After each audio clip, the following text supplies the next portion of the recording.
ഈ കഴിഞ്ഞ group D എക്സാമിൻ്റെ റിസൾട്ട് എന്ന് വരും. ആ റിസൾട്ടിൻ്റെ മുകളിലുള്ള കേസിൻ്റെ സ്റ്റാറ്റസ് എന്തായി? റിസൾട്ട് സ്റ്റേ ചെയ്തുകൊണ്ടുള്ള കേസിൻ്റെ വിധി എന്നായിരിക്കും ഇനി വരിക? ഇത്രയും ഡൗട്ടുകളാണ് നമ്മുടെ കുട്ടികൾക്കുള്ളത്. നമ്മുടെ അടുത്ത കുട്ടികൾ സ്ഥിരമായിട്ട് ചോദിച്ചുകൊണ്ടിരിക്കുകയാണ്. ഗ്രൂപ്പ് ഡി എക്സാം എഴുതിയ കുട്ടികളെല്ലാവരും തന്നെ ആകെ അന്താളിപ്പിലാണ്. ഞങ്ങൾ എഴുതിയ എക്സാം ക്യാൻസൽ ചെയ്യുമോ, എക്സാമിൻ്റെ റിസൾട്ട് ഇനി വരുമോ, എക്സാമിൻ്റെ റിസൾട്ട് സ്റ്റേ ചെയ്തുകൊണ്ട് തെലങ്കാന ഹൈക്കോടതി ഉത്തരവിട്ടിരിക്കുന്നു. അപ്പോൾ ഒരുപാട് വീഡിയോസ് നിങ്ങൾ കാണുന്നുണ്ടായിരിക്കും. എക്സാമിൻ്റെ അല്ലെങ്കിൽ കേസിൻ്റെ വിധി വന്നു, കേസ് റിസൾട്ട് ഹെൽഡ് ചെയ്തിരിക്കുകയാണ്, അല്ലെങ്കിൽ റിസൾട്ട് ഇനി വരില്ല, റിസൾട്ട് വൈകും. അപ്പോൾ അതിൻ്റെ നിജസ്ഥിതി എന്താണ്? അതാണ് നമ്മൾ ഈ വീഡിയോയിലൂടെ നോക്കി കാണാനായിട്ട് പോകുന്നത്. മാത്രമല്ല, ഇത്തരത്തിലുള്ള അപ്ഡേറ്റുകളിൽ നിങ്ങളെ സ്വയം പര്യാപ്തരാക്കുക എന്നുള്ളൊരു ഉദ്ദേശം കൂടെ സ്കോർ ടീം മുന്നോട്ട് വയ്ക്കുന്നുണ്ട്. അതായത് ഇങ്ങനെയുള്ള സംഭവങ്ങൾ വരുമ്പോൾ എവിടെ വേണം നിങ്ങൾ ശരിയായിട്ടുള്ള ഇൻഫർമേഷൻ തേടി പോകാനായിട്ട്. ഇവിടെ നിങ്ങളുടെ മുന്നിൽ കാണുന്നത് തെലങ്കാന ഹൈക്കോടതിയുടെ ഒരു ഒഫീഷ്യൽ വെബ്സൈറ്റ് ആണ്. ഇവിടെ നോക്കിക്കഴിഞ്ഞാൽ നിങ്ങൾക്ക് തന്നെ ഈ കേസിൻ്റെ സ്റ്റാറ്റസ് എന്താണെന്നുള്ളത് മനസ്സിലാക്കിയെടുക്കാനായിട്ട് പറ്റും. അപ്പോൾ ഞാൻ പറയുന്ന കേസിൻ്റെ നമ്പറും പെറ്റീഷൻ്റെ പേരും അതുപോലെ തന്നെ വർഷവും ഒന്ന് നോട്ട് ചെയ്ത് വെച്ച് കഴിഞ്ഞാൽ നിങ്ങൾക്ക് തന്നെ നെറ്റിൽ കയറി സെർച്ച് ചെയ്ത് നോക്കാവുന്നതാണ്. ഒരാളുടെയും വീഡിയോകളുടെ പുറകെ പോകേണ്ട, ഒരു അപ്ഡേറ്റിൻ്റെയും വീഡിയോയുടെ പുറകെ പോകേണ്ട കാര്യം നിങ്ങൾക്ക് വരുന്നില്ല. അപ്പോൾ ഈ സൈറ്റ് കൃത്യമായിട്ട് നോട്ട് ചെയ്ത് വെക്കുക. csis.tshc.gov.in എന്ന് പറയുന്ന സൈറ്റ് നിങ്ങൾക്ക് തന്നെ നെറ്റിൽ അടിച്ചു നോക്കാവുന്നതാണ്. ഇത് തെലങ്കാന ഹൈക്കോടതിയുടെ ഒഫീഷ്യൽ സൈറ്റാണ്, high court of the state of Telangana. അതിനകത്ത് കയറി കഴിഞ്ഞാൽ നിങ്ങൾക്ക് ഇങ്ങനെ ഒരു വിൻഡോ കാണാം. അപ്പോൾ രജിസ്റ്റർ നമ്പർ പ്രകാരം നിങ്ങൾക്ക് എന്ത് ചെയ്യാം? നിങ്ങളുടെ കേസ് മനസ്സിലാക്കി ആ കേസ് അതിൻ്റെ സ്റ്റാറ്റസ് നിങ്ങൾക്ക് മനസ്സിലാക്കി എടുക്കാനായിട്ട് പറ്റും. ഇതിൽ ഓരോന്നിലും എന്താണ് ഫില്ല് ചെയ്യേണ്ടതെന്നുള്ളത് ഞാൻ നിങ്ങൾക്ക് കാണിച്ചു തരാം. അപ്പോൾ കേസ് ടൈപ്പ് എന്നുള്ള ഈ ഡ്രോപ്പ് ഡൗണിൽ ക്ലിക്ക് ചെയ്ത് കഴിഞ്ഞാൽ ഒരുപാട് ടൈപ്പുകൾ അവിടെ കാണാനായിട്ട് പറ്റും. അവിടെ നിങ്ങൾ സെലക്ട് ചെയ്യേണ്ടത് റിറ്റ് പെറ്റീഷൻ എന്നുള്ള ഈ ഒരു ടൈപ്പാണ്. Writ petition, WP writ petition. നിങ്ങൾക്കറിയാം, ഇതിനിടയിൽ ഒരു പൊളിറ്റി ചോദ്യം കൂടെ ഞാൻ ചോദിക്കാം. റിറ്റ് പെറ്റീഷൻ, ഹൈക്കോടതിയിൽ റിറ്റ് സമർപ്പിക്കാനുള്ള ആർട്ടിക്കിൾ എന്താണ്? അറിയാവുന്ന കുട്ടികളൊന്ന് കമന്റ് ചെയ്തേ. അത് പ്രകാരമാണ് ഈ കേസ് ഫയൽ ചെയ്തിരിക്കുന്നത്. റിറ്റ് പെറ്റീഷൻ നിങ്ങൾ എന്ത് ചെയ്യുക? സെലക്ട് ചെയ്യുക. റിറ്റ് പെറ്റീഷൻ സെലക്ട് ചെയ്ത് കഴിഞ്ഞാൽ സ്വാഭാവികമായിട്ട് നിങ്ങൾക്ക് ബാക്കി ഡാറ്റ ഫില്ല് ചെയ്യേണ്ട ആവശ്യമുണ്ട്. ഇപ്പോൾ case number, writ petition select ചെയ്യുന്നു. കേസ് നമ്പർ 7985 ആണ്. 7985 എന്ന് പറയുന്ന കേസ് നമ്പർ. വർഷം 2026. ഈ കാണിച്ചിരിക്കുന്ന കോഡ് നിങ്ങൾ എന്ത് ചെയ്യുക? അടിച്ചു കൊടുക്കുക. സെർച്ച് ബട്ടൺ ക്ലിക്ക് ചെയ്യുക. ഓട്ടോമാറ്റിക്കായിട്ട് എന്ത് വരും? കേസിൻ്റെ ഡീറ്റെയിൽസ് നിങ്ങൾക്ക് തന്നെ ലഭ്യമാവുന്നതാണ്. അങ്ങനെ വരുമ്പോൾ ആദ്യമായിട്ട് നമുക്ക് കാണാനായിട്ട് സാധിക്കുന്ന കേസിൻ്റെ പ്രാഥമിക വിവരങ്ങളാണ്. പ്രൈമറി ഡീറ്റെയിൽസ് എന്നാണ് നമുക്ക് കാണാനായിട്ട് സാധിക്കുന്നത്. ഇവിടെ സ്ക്രോൾ ബാർ ഉണ്ട്, ഒരുപാട് ഡാറ്റാസ് അടങ്ങിയിട്ടുണ്ട്. ഫസ്റ്റ് പ്രൈമറി ഡീറ്റെയിൽസ് ഒറ്റ ഒരു ടേബിളിനകത്ത് കൊടുത്തിട്ടുണ്ട്. ബാക്കി ഡാറ്റാസ് എല്ലാം നിങ്ങൾക്ക് സ്ക്രോൾ ചെയ്യുമ്പോൾ എന്ത് ചെയ്യും? നിങ്ങൾക്ക് നിങ്ങളുടെ സ്ക്രീനിൽ ലഭ്യമാവുന്നതായിരിക്കും. ഈ പ്രൈമറി ഡീറ്റെയിൽസിനകത്ത് എന്താ കൊടുത്തിരിക്കുന്നത്? ഞാൻ അതിനെ ഒന്നുകൂടെ സൂം ചെയ്തിവിടെ കാണിച്ചിട്ടുണ്ട്. പ്രൈമറി ഡീറ്റെയിൽസിനകത്ത് കേസിന്റെ നമ്പർ കൊടുത്തിട്ടുണ്ട്, അതിന്റെ ബാക്കി ഡീറ്റെയിൽസ് ഒക്കെ കൊടുത്തിട്ടുണ്ട്. ആരാണ് പെറ്റീഷണർ, ആരാണ് റെസ്പോണ്ടന്റ്, പെറ്റീഷണർ അഡ്വക്കേറ്റ് ആരാണ്, റെസ്പോണ്ടന്റ് അഡ്വക്കേറ്റ് ആരാണ്, കേസ് കാറ്റഗറി എന്താണ്, ഫയൽ ചെയ്ത ഡേറ്റ് അടക്കം കൊടുത്തിട്ടുണ്ട്. ഇവിടെ നിങ്ങൾ ശ്രദ്ധിക്കേണ്ട രണ്ട് കാര്യങ്ങൾ ഞാൻ നിങ്ങളെ കാണിച്ചു തരാം.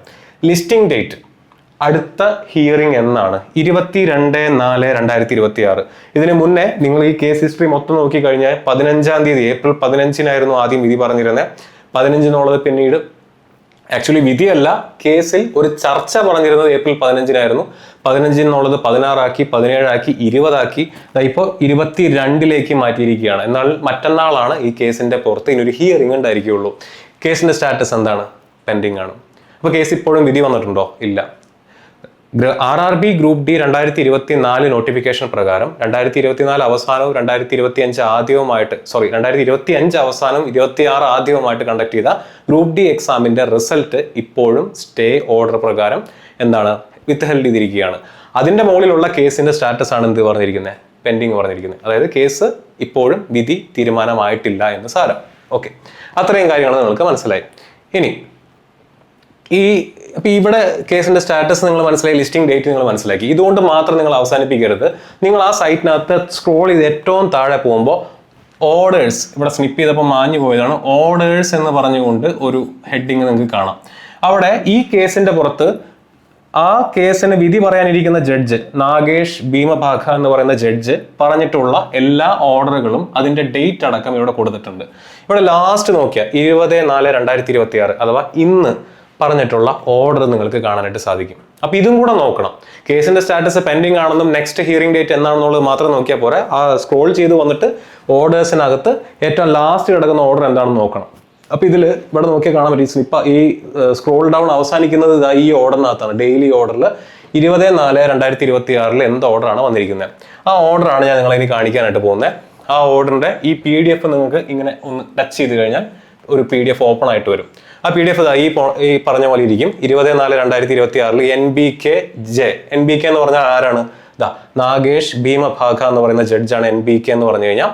ജഡ്ജ് അതിനാണ് J കൊടുത്തിരിക്കുന്നത്. അദ്ദേഹം എന്ത് ചെയ്തിരിക്കുന്നു, 22/4/2026 ഈ പറയുന്ന പോലെ വാദിഭാഗത്തിന്റെ ആവശ്യങ്ങൾ പരിഗണിച്ചുകൊണ്ട് കേസിന്റെ ഹിയറിംഗ് മാറ്റിവെച്ചിരിക്കുന്നു. എന്ന് പറഞ്ഞാൽ ഹിയറിംഗ് ഇന്ന് നടന്നിട്ടില്ല. ഇന്നത്തേക്കായിരുന്നു പറഞ്ഞിരുന്നത്, ഇന്ന് ഹിയറിംഗ് നടന്നിട്ടില്ല. അടുത്ത ഹിയറിംഗ് 22/4/2026 മാറ്റിയിരിക്കുകയാണ്. അപ്പൊ കേസിന്റെ വിധി വന്നിട്ടുണ്ടോ? ഇല്ല. ഗ്രൂപ്പ് ഡി എക്സാമിന്റെ റിസൾട്ടിന്റെ മുകളിലുള്ള സ്റ്റേ ഇതുവരെ നീക്കം ചെയ്തിട്ടില്ല. അപ്പൊ റിസൾട്ട് 22-ാം തീയതിയിലത്തെ ഈ ഹിയറിംഗിന് ശേഷം മാത്രമാണ് റിസൾട്ടിന്റെ മുകളിലുള്ള സ്റ്റേക്ക് എന്ത് സംഭവിക്കുമെന്നുള്ളതും ഈ കേസ് പരിഗണിക്കണോ വേണ്ടയോ എന്നുള്ളതിലൊക്കെ തീരുമാനം ഉണ്ടാകുന്ന 22/4/2026 ശേഷം മാത്രമാണ്. അപ്പൊ നിങ്ങൾ മനസ്സിലാക്കേണ്ട കാര്യം എന്താണ്? നിങ്ങൾ മനസ്സിലാക്കേണ്ടത് സ്റ്റേയുടെ മുകളിൽ നിലവിൽ ഇതുവരെ ഈ കേസ് 13/3/2026 കഴിഞ്ഞ മാസം വന്നിട്ടുള്ള കേസാണ്. ഇതുവരെ ഈ കേസിന്റെ മുകളിൽ അല്ലെങ്കിൽ ഈ സ്റ്റേയുടെ മുകളിൽ ഒരു ചർച്ച ഉണ്ടായിട്ടില്ല. കേസ് ഫയൽ ചെയ്യുന്നു, RRB group D 2024 നോട്ടിഫിക്കേഷന്റെ result withheld ചെയ്യുന്നു, അതിനെ സ്റ്റേ ചെയ്യുന്നു. ആ സ്റ്റേയുടെ മുകളിൽ പിന്നീട് ഒരു ചർച്ച ഉണ്ടായിട്ടില്ല. തീരുമാനങ്ങളൊന്നും നിലവിൽ എടുത്തിട്ടില്ല. റിസൾട്ട് ഇപ്പോഴും സ്റ്റേ ചെയ്തിരിക്കുകയാണ്. ഇത്രയും കാര്യങ്ങൾ നിങ്ങൾ മനസ്സിലാക്കുക. നിങ്ങൾ ചെയ്യേണ്ടത് എന്താണ്? നിങ്ങൾ ചെയ്യേണ്ടത് ഇത്ര മാത്രം, ഡെയിലി റൂമേഴ്സ് നോക്കിയിരിക്കരുത്. ഇത്തരത്തിലുള്ള വീഡിയോസ് യൂട്യൂബിൽ ഇഷ്ടം പോലെ വരും. ഞാൻ ഇപ്പോൾ ഈ ചെയ്യുന്ന വീഡിയോ അടക്കം ഗ്രൂപ്പ് ഡിയുടെ റിസൾട്ടിന് എന്ത് സംഭവിച്ചു, റിസൾട്ട് എന്തുകൊണ്ട് വൈകുന്നു, റിസൾട്ടിൻ്റെ വിധി എന്തായി, ഇതായി എന്നുള്ളത് ഡെയിലി ഓരോ വീഡിയോസ് വീതം എല്ലാ ചാനലുകളും നിങ്ങൾക്ക് കാണാനായിട്ട് സാധിക്കും. അത്തരത്തിലുള്ള വീഡിയോസിൻ്റെ പുറകെ പോവാതിരിക്കുക. അതാണ് ഞാൻ ആദ്യം പറഞ്ഞ ഈ വീഡിയോയുടെ ഉദ്ദേശം എന്ന് പറഞ്ഞാൽ നിങ്ങളെ സ്വയം പര്യാപ്തരാക്കുക എന്നുള്ളത് കൂടെയാണ്. നിങ്ങൾ എന്ത് ചെയ്യുക, ഞാൻ ഈ പറഞ്ഞ പോലെ സൈറ്റിനകത്ത് കയറി നോക്കുക. അടുത്ത ഹിയറിംഗ് വെച്ചിരിക്കുന്ന 22/4/2026 ഒരു ഉച്ച കഴിയുന്ന നേരത്ത് ആ സൈറ്റിനകത്ത് ഒന്ന് കയറി നോക്കുക. ഈവനിങ് ടൈമിൽ നോക്കിയാൽ അത്രയും നല്ലത്. കോടതിയുടെ ടൈം കഴിയുന്ന സമയത്ത് ഒന്ന് കയറി നോക്കുക.